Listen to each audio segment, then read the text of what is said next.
자, 이어서 전략 포인트 잡아보도록 하겠습니다. 신한투자증권의 이호석 PB입니다. PB님, 안녕하십니까? 네, 안녕하십니까. 이호석 PB입니다. 네, 자, 오늘은 시간상 바로 오후장부터 가보도록 하겠습니다. 자, 오후장 관전 포인트 어떻게 잡는 게 좋을까요? 네, 오전장은 지금 충분히 보셨을 거라고 생각을 하고요. 또 이제 오후장에 대해서 좀 얘기할 부분들이 있습니다. 오후장 가장 대표적으로 좀 체크를 해볼 포인트는 바로 빈대 관련주인데요. 사실 빈대 관련주라고 좀 표현하면 좀 웃기긴 한데, 빈대 확산이 되면서 그에 따른 관련주, 방역 관련주들이 시장에서 좀 주목을 받고 있거든요.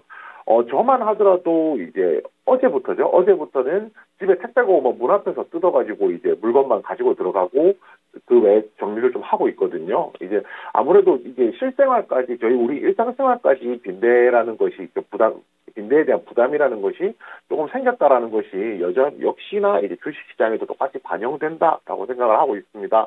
우선 처음에 이제 가장 대표적인 종목으로 저희가 얘기를 해볼 것이 시장에서 이제 대성미생물이 있을 거예요. 근데 대성미생물 같은 경우에는 빈대 관련된 이슈가 처음 나왔을 때만 하더라도 시세가 강하게 나왔었지만 오늘도 시세가 분출하긴 했지만은 생각보다 이제 낙폭이 좀 크거든요. 이 종목은 그 단기적인 변동성에 조금 더 우리가 유의해 볼 필요가 있다라고 좀 얘기를 해볼 수 있을 것 같고요. 그 외에 또 종목이라고 하면 파루가 있을 겁니다. 파루 같은 경우에도 시세가 나오긴 했지만 앞선 매물들이 좀 충분히 있는 상황이었기 때문에 지금 시점에서 좀 체크를 한다라고 하면은 조정이 어느 정도 좀 나왔다는 부분도 생각을 해봐야 될 것 같거든요. 그리고 파루 같은 경우에는 투자를 하시기에 조금 주의할 부분이 있다라고 좀 생각을 한다라고 하면 종목이 1,000원짜리 아래쪽에 있는 종목입니다. 한 800원대의 가격을 형성을 하고 있죠. 아무래도 이제 금액이 작을수록 주가가 적을수록 변동성이 더 강할 수도 있겠지만 변동성이 더 취약할 수도 있다라는 점 생각을 한다라고 하면 이 부분에 조금 주의할 필요가 있고요. 그리고 빈대 관련된 이슈가 나왔을 때 가장 이제 먼저 움직였고 상승하면서 탄탄한 이제 종목이 경남제약이라고 할 수가 있습니다. 경남제약 같은 경우에 다른 종목들 대비했을 때 변동성이 상대적으로 좀 적은 편이긴 하거든요.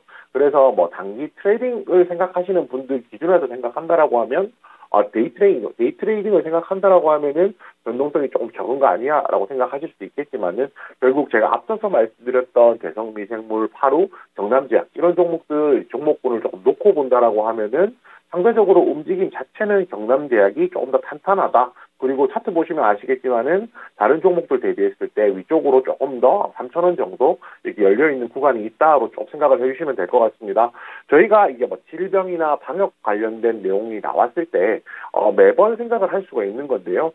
이것이 이제 문제가 언제 잡히는 거야? 라고 생각을 하실 수도 있는데, 이제 방역이라는 것은 생각보다 한번 뚫리면은 정리가 되는 데까지, 잡아내는 데까지 시간이 제법 소요가 되는 것 같습니다. 주식시장에서도 마찬가지죠. 그 이슈가 계속해서 반복되는 한은 이제 이 시세의 연속성이 계속 나올 수 있다는 점 생각해보면서 뉴스에 조금 더 집중하고 접근 자체는 단기적으로 해보자라고 말씀드리겠습니다. 과거에 이제 초전도체가 이렇게 급등을 할 때 이런 질문들 많이 받았었거든요. 초전도체가 실체가 없는데 올라가는 거에 대해서 어떻게 생각하느냐라고 질문을 많이 받았었는데 그때 답변을 이렇게 드렸었습니다. 초전도체가 실체하는지 하지 않는지는 과학자들도 검증을 하고 있기 때문에 저도 모른다. 대신에 시장에서 초전도체가 있다고 믿느냐 없느냐는 구분할 수 있다라고 생각을 하는데요. 이번 이제 빈대 관련된 방역 관련주도 마찬가지라고 생각을 하고 있습니다. 시장에서 이 부분이 빨리 쉽게 해결이 안 될 거라고 생각하기 때문에 시세가 나오고 있는 거고요. 거기에 맞추어서 단기적으로 대응하는 것이 가장 적절한 접근이라고 생각을 하고 있습니다. 그 외에 이제 다른 이슈라고 하면 중국 광군제가 있을 겁니다. 11월 11일 우리나라로 치면 빼빼로데이인데 이날에 이제 중국의 광군제가 열리게 되죠. 화장품 관련해서 LG 생명과학에서 화장품 가격을 인상을 한다라고 하면서 화장품 관련주들 마녀공장이라든지 방금 보여드렸던 스킨앤스킨이라든지 하는 관련주들이 많이 상승을 뷰티스킨이라든지 상승을 했었거든요. 그런데 여기서 중요한 것은 광군제가 된다라고 하면 광군제에서 중국에 소비되는 가장 대표적인 분명히 화장품일 겁니다. 화장품 관련주들이 중국에서의 판매량이 공개가 되면서 시세가 나올 가능성이 있다라고 하는 거고요. 대신에 이 부분도 염두에 둘 필요는 있습니다. 예전에는 광군제를 한다라고 하면은 화장품, 특히 대표적으로 화장품인데 중국 소비 관련주들의 시세가 가장 좀 강력하게 분출을 했다라고 생각하면 최근 몇 년 동안을 살펴봤을 때는 그런 분위기까지는 아니라는 점도 조금 염두에 둘 필요가 있다라고 생각하고요.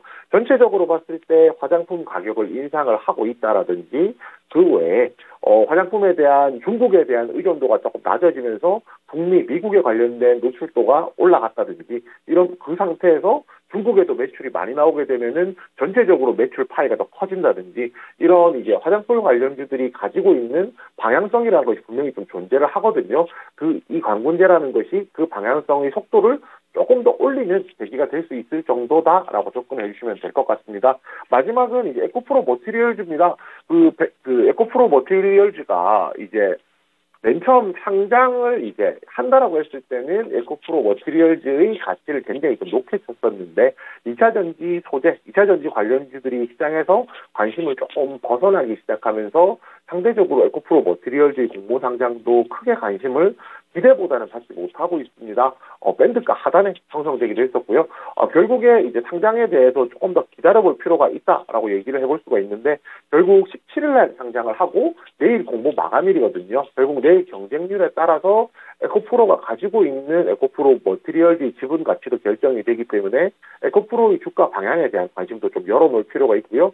그런데 사실은 그런 것보다는 에코프로 같은 경우에 이틀 전에 상승했던 상승분들을 조금 반납하는 모양들을 보이고 있어서 이 부분을 방어하는데 에코프로 머티리얼의 이제 공모 청약 경쟁률이 이제 어떤 영향을 끼치는지 한번 체크해보자 이렇게 말씀드리겠습니다. 네, 오늘 오후장에서는 빈대 관련된 종목들 그리고 중국 소비주들에 대한 방향성, 특히 이 화장품 관련도 잘 보고요. 공모주 관련해서도 체크해 보도록 하겠습니다. 오늘 내용 감사합니다. 네, 감사합니다. 네, 자 짧지만 굵게 포인트만 좀 잡아드렸습니다. 신한투자증권의 이호석 PB였습니다. 네, 지금까지 투자 판단에 도움이 될 수 있는 정보를 제공해 드렸습니다. 하지만 특정 종목의 상승과 하락을 보장하지는 않으니까요. 참고해 주시기 바랍니다. 오후장에도 힘내십시오. 고맙습니다.